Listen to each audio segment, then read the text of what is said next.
Welcome to KBS World Radio. You're now tuned in to Korea24's Korea Book Club, where we explore the world of Korean literature. This is our weekend replay edition, playing back our book segment from Wednesday's show. We hope you enjoy it. I'm your host, Kwon Jang-woo. Joining us in the studio today, we have with us literary critic Barry Welsh with another book to introduce to our listeners. Barry, hello. It's good to see you again. Yes, it's great to be here. So what do you have in store for us today? So this week I'm very happy to introduce a just published collection of short stories by Ha Seong-nan. The collection is called Wafers, and it was translated by Janet Hong, and the Korean title is Wehase. And this collection, it's actually almost a couple of decades old now. It was originally published in Korea in 2006, and only just getting published in English now. But Ha is, of course, a very prominent writer here in South Korea. She made her debut back in 1996 with a short story called Grass, which won the Seoul Shinmun New Writers Contest. And she's often acclaimed for her precise and detailed storytelling, often focusing on the lives of ordinary people in extraordinary situations. And her notable works include short story collections such as Flowers of Mold and Bluebeard's First Wife, which have both been translated into English also by Janet Hong, and which we reviewed when they were published in the past 2 or 3 years, and we praised both those collections very highly at the time. And this 2006 collection continues in the same unsettling and captivating style seen in those previous translated collections.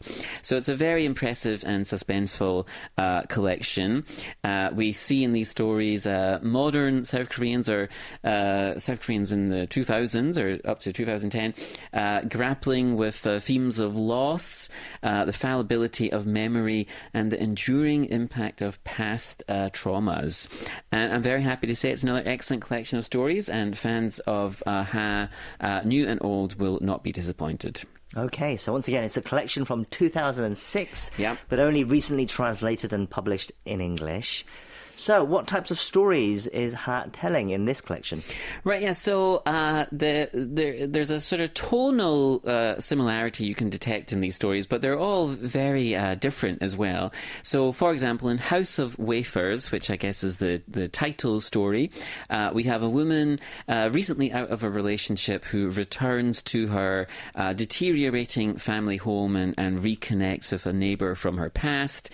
In Shadow Child, the story features a man in a kind of a sanitarium who's lost his memory in an accident and becomes obsessed with a bicycle he can see from his window, from his sort of hospital bedroom window.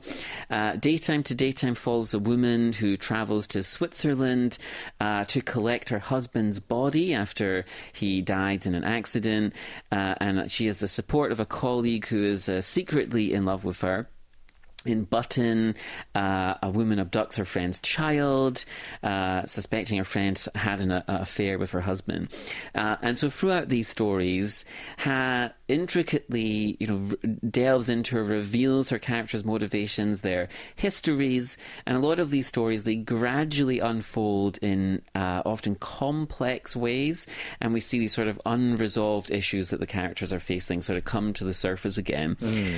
These stories are seldom hopeful, but they're always captivating. Sort of, if you've read those previous Ha collections, you'll sort of recognise the tone immediately. Right. That I think she draws readers into her stories with the sort of depth of human emotion and the uncanny circumstances that she creates. Generally, I think her storytelling is very compelling and often quite profound.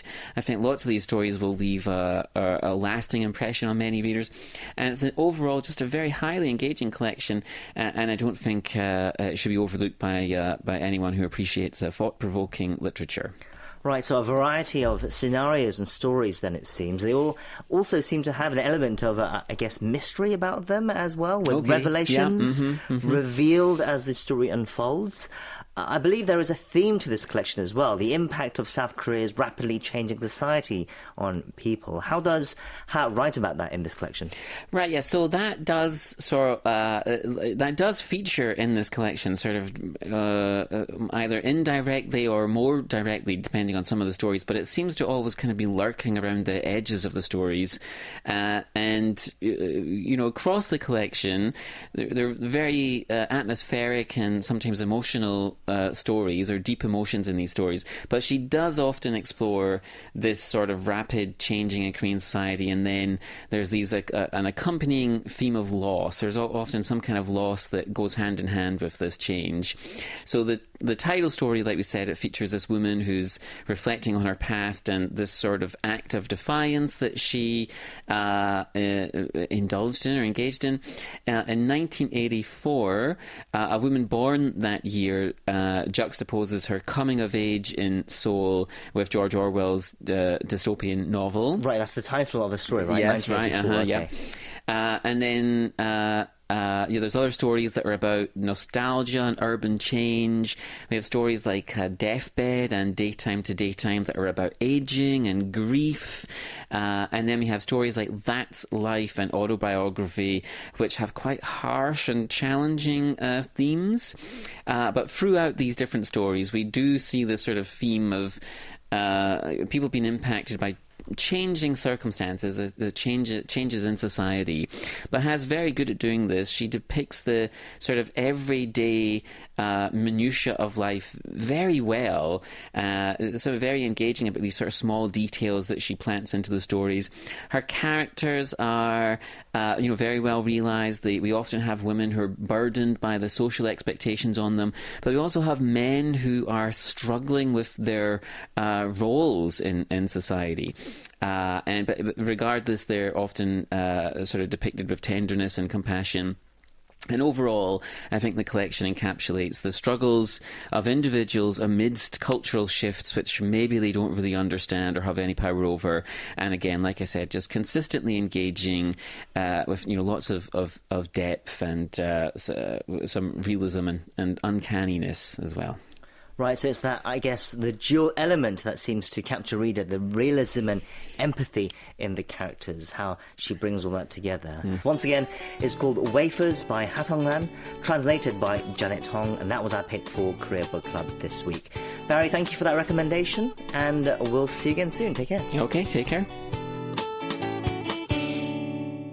And that's all for this week's Korea Book Club.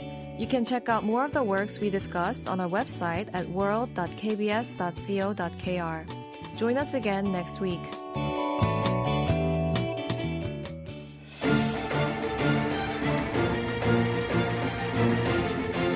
KBS World Radio strives to promptly update our listeners on safety procedures during emergency situations.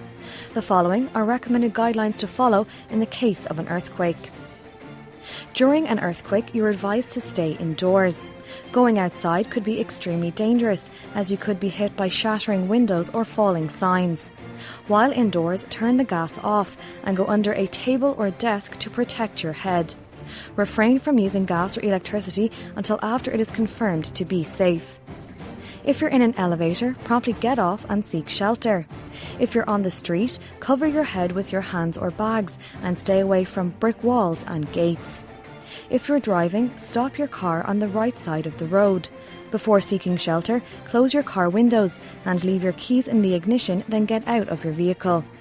Once the ground stops shaking, request help for the injured while remaining mindful of possible aftershocks.